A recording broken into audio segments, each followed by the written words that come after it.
When I arrived at Clark Air Base going to Mactan, uh, this guy was playing the slot machine in the officers club. Next morning, we go down to get on the airplane to go on down to Mactan, and they didn't have room for us. They were hauling hazardous equipment or something, so they wouldn't take any passengers. So we had to spend another day in Clark, waiting to get down to Mactan. So I got to meet him there at, his name was Bernie Boucher, Bernard Boucher. He was a major and I was a major. He's quite a bit older than me. He said that he was supposed to retire, but they had offered him to stay on for an additional 2 years, you know, if he wanted to. So he signed up for another 2 years and came back to fly C-130s. I don't know whether he had been a C-130 pilot before or not. So anyway, we wait another day or so, and Jack Fremont shows up. He's headed to Mactan.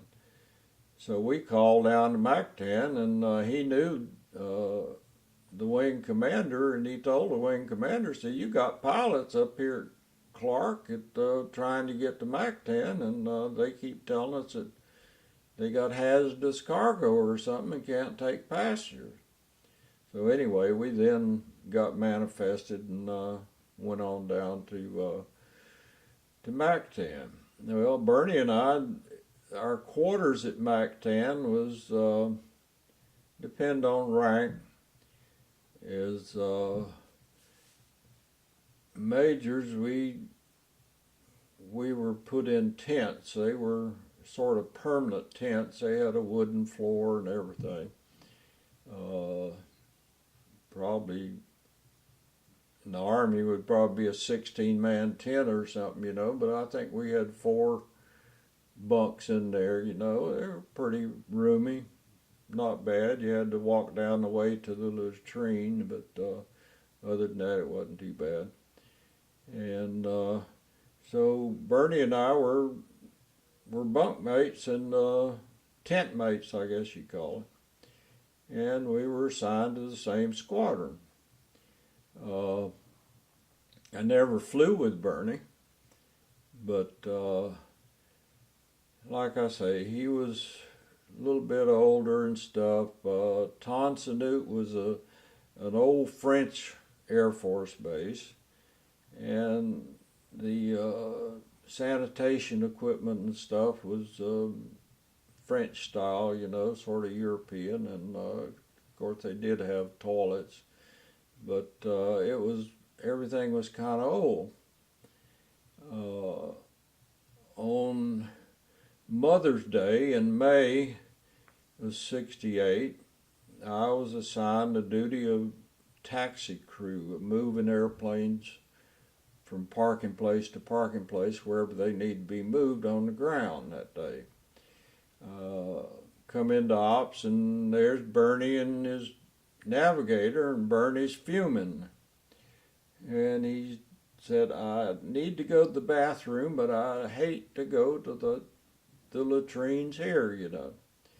But I guess I will," and everything, you know. So went on off, and then he went on his mission that day, and later on, I was told that Bernie was missing. That particular day, the base at Cam Duck had been under siege, and they had been planning on evacuating them Monday. Well, it became critical, and they had to have an emergency evacuation on Sunday, on Mother's Day. And they diverted airplanes into Cam Duck to pick up those people, you know, and evacuate them out, the Vietnamese, the Americans, and everything. Later on, I saw an aerial photograph of Cam Duck. There were several, 2 or 3 airplanes that were sitting off the runway. There was a little C-123 sitting in the middle of the runway. The smoke was just coming up all over, you know, on one end of the runway and off to the side. And I was told that those airplanes sitting on the ground had been shot up landing. They ran off the runway, and the air crews got off the airplanes and ran and got on other airplanes that had landed to evacuate people.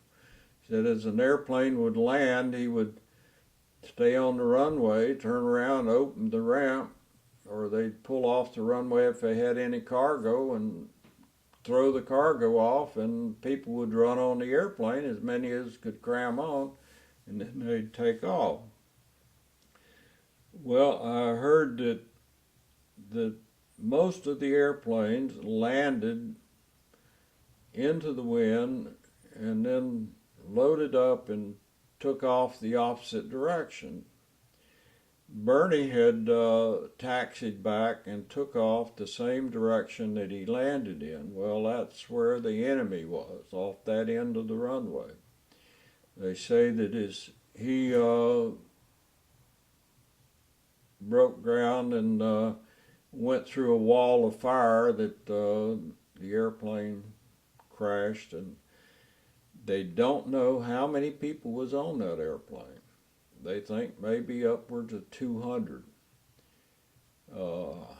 because during that evacuation people were cramming on as many as could cram on the airplane. I know that I've hauled 100 American troops with their baggage, you know, on an empty airplane.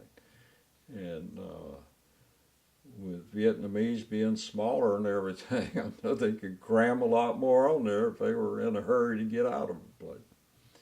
But anyhow, Bernie and his crew went down that day. Bernie was awarded the Air Force Cross later on. Several years later, I was in D.C. and I looked up his name on the Vietnam Memorial Wall, and it happened to be on the same date. I think it was May the 16th, Mother's Day of '68. I'm not sure, but anyway, it was 26 years later.